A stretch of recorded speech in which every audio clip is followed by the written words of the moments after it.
أعوذ بالله من الشيطان الرجيم. بسم الله الرحمن الرحيم. وإذا مس الإنسان الضر دعانا لجنبه أو قاعدا أو قائما أو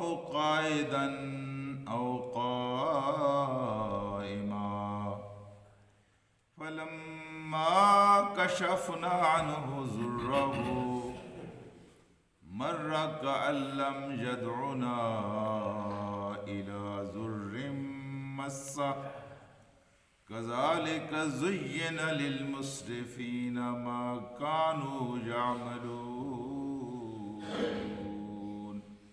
صدق اللہ العلی العظیم. رفقائے گرامی، انسان خیر تو اپنے اللہ سے مانگتا ہی رہتا ہے، لیکن کبھی کبھی انسان شر اور برائی بھی اپنے خدا سے مانگتا ہے. یہ کبھی اپنی جہالت کی وجہ سے، کبھی اپنی شرارت کی وجہ سے، اور کبھی غصے میں آ کر. غصہ بھی تو ایک جہالت ہے.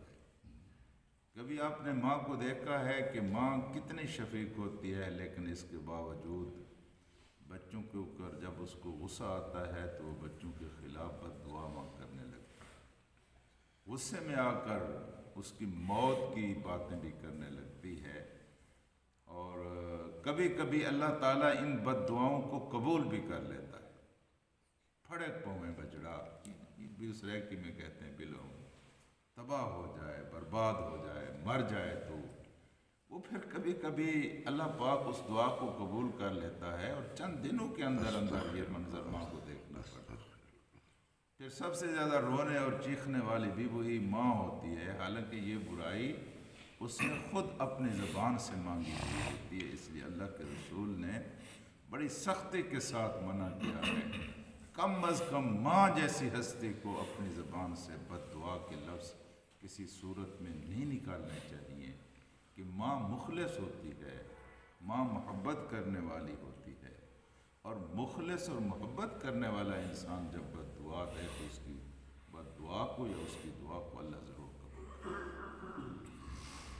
ایک دفعہ حضور کریم صلی اللہ علیہ وسلم نے حضرت عائشہ کو بد دعا دی. حضور کریم صلی اللہ، مسلم شریف کی حدیث، وہ مجرم تھا، اس کو پکڑ کر لایا گیا، اور حضور کریم صلی اللہ علیہ وآلہ وسلم نے ارشاد فرمایا کہ عائشہ اس کی نگرانی کرو، میں نماز پڑھ کے آتا ہوں، پھر اس کے بارے میں کوئی فیصلہ کرتے ہیں.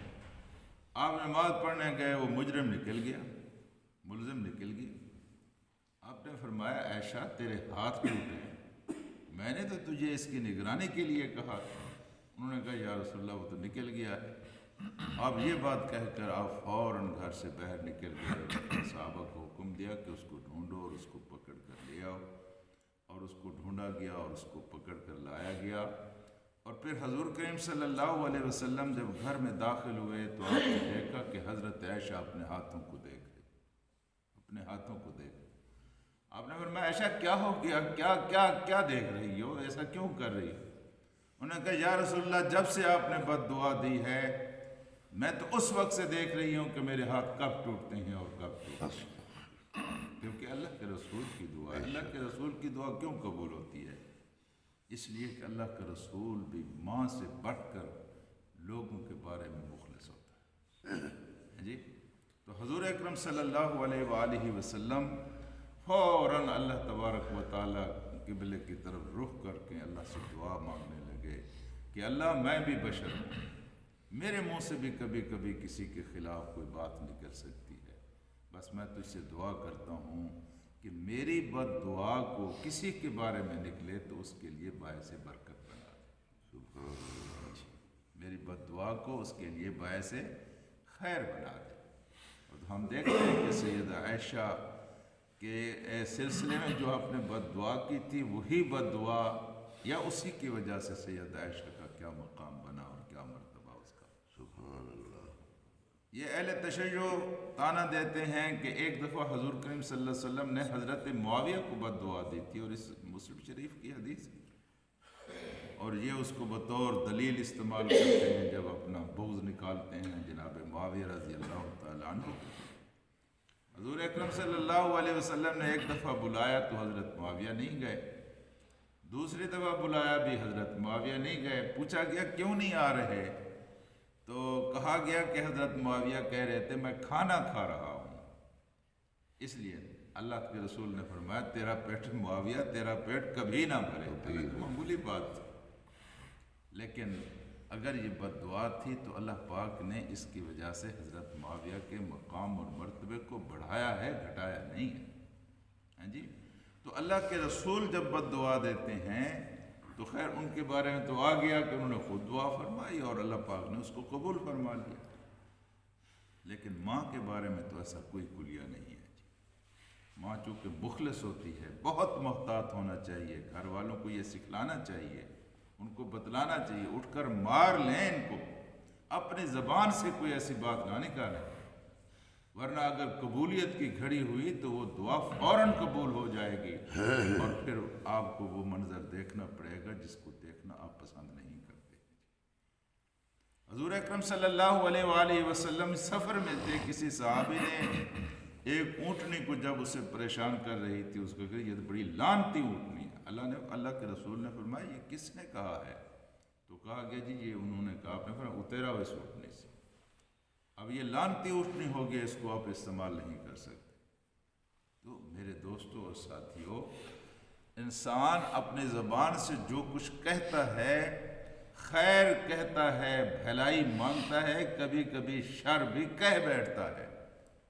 تو کل کے سبق میں آپ نے سنا تھا اگر آپ کے مانگے ہوئے شر کو بھی اللہ اس طرح قبول کرے جس طرح آپ کی مانگی ہوئی بھلائی کو قبول کرتا ہے تو تمہاری اجل کب کی آ چکی ہوتی اور یہاں کوئی موجود نہ ہوتا۔ یہ تو اللہ کی مہربانی ہے کہ مہلت دانی میں اس نے بات کی ہے، فوراً اس کو قبول کی۔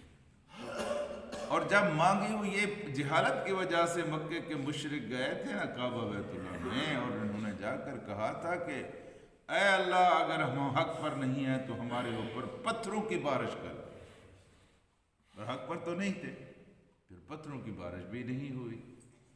پھر اللہ پاک نے قرآن حکیم میں یہ بات فرمائی ہے کہ یہ ہم نہیں چاہتے کہ محمد رسول اللہ کہ آپ کی ذات ان کے درمیان موجود ہو اور ہم ان کے اوپر پتھروں کی بارش کریں۔ دوسری بات یہ بھی ارشاد فرمائی ہے کہ اس وقت تک بھی ہم کسی قوم کو عذاب نہیں دیتے جب تک اس قوم میں استغفار کرنے والے لوگ موجود ہیں۔ یہ کافر جو تھے اپنے کفر کے باوجود یہ جب رات کو سوتے تھے تو استغفر اللہ کہتے تھے، تو ان کا کافر کا استغفار کہنا بھی ان کو کم از کم دنیاوی عذاب سے بچا لیتا ہے، آخرت میں جو ان کے ساتھ ہوگا سو ہوگا۔ اس لیے مومن کو تو ہر وقت استغفر اللہ کہتے ہی رہنا چاہیے۔